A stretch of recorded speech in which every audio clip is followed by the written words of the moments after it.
Retired அப்பா, அம்மா, 3 பசங்க, ஒரு பொண்ணு. இப்போ நான் சொல்ல போற இந்த கதையை நல்ல கவனமா கேளுங்க. ஏன்னா இந்த கதையோட கிளைமேக்ஸை நீங்க தான் எடுக்க போறீங்க. நைட் 8 மணி இருக்கும். அந்த அப்பா கேரக்டர் ரொம்ப சோகமாகவே உட்காந்துருந்துச்சு. யாரும் ஏன்னு கேட்கவே இல்லை. அதுக்கப்புறம் டின்னர் டேபிள் உட்காந்துருக்கும்போது அவராக ஆரம்பித்தார். நான் வெளில போனேன் அப்படிலாம் சொல்லி கடைசியாக சொன்னார், நான் என் பர்ஸ் மிஸ் பண்ணிட்டேன் அப்படின்னாரு. அவ்வளோதான்.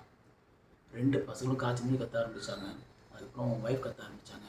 கடைக்குட்டி பையனுக்கு கோவப்படணும்னு ஆசை இருந்தாலும் கோவப்பட்டா அவனுக்கு அடி விழுன்னு சொல்லி அவன் சைலண்டாக இருந்தான்.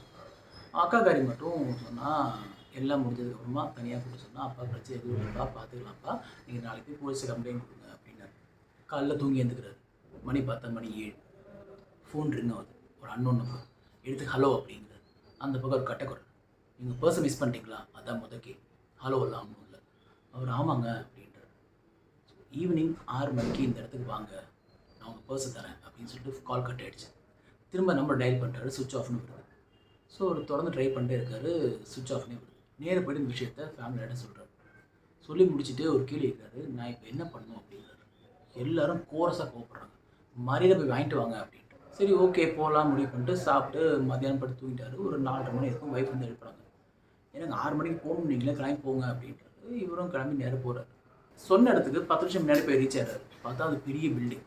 நேராக உள்ளே போகிறாரு. கிரவுண்ட் ஃப்ளோர் வெயிட் பண்ணுறாரு. அக்கம் பக்கம் பார்க்குறாரு. யாருமே இல்லை. சரி என்ன பண்ணலாம் யோசிச்சுட்டே இருக்காரு. சரி ஓகே அப்படின்னு சொல்லி அந்த நம்பருக்கு மறுபடியும் கால் பண்ணுறாரு. மறுபடியும் சுவிட்ச் ஆஃப். சரி வெயிட் பண்ணுமா போனோமா, சரி 6 மணிக்கு வெயிட் பண்ணலாம், இல்லைனா கிளம்பிடலாம் அப்படின்னு சொல்லி அந்த தாட் போயிட்டே இருக்கும்போது கரெக்டாக வந்து யாரோ ஒரு தோல் அப்படி கை வைக்கிறாரு. ஷாக் அண்ணன் கேட்குறாரு. பார்த்தா மணி 7. கரெக்டாக ஃபோன் ரிங் ஆகுது. அதே அன்னோன் நம்பர். எடுத்து ஹலோ அப்படின்றாங்க. அந்த கனவு என்ன வந்துச்சோ அதே இது மறுபடியும் சொல்கிறாங்க. போய் ஃபேமிலியை கேட்குறாங்க. கனவு என்ன சொன்னாங்களோ அதை மறுபடியும் அப்படியே ரிப்பீட் நடக்குது. ஸோ பயங்கரமாக டென்ஷன் ஆகிறார். போகணுமா வேண்டாம் அப்படின்னு யோசிக்கிறாரு. மதியம் தூக்கம்லாம் போயிடுச்சு. உட்காந்தே இருக்காரு. போகணுமா வேண்டாமா யோசிச்சுட்டே இருக்காரு. இப்போ நீங்கள் சொல்லுங்கள், அவர் போகணுமா போக வேணாமா?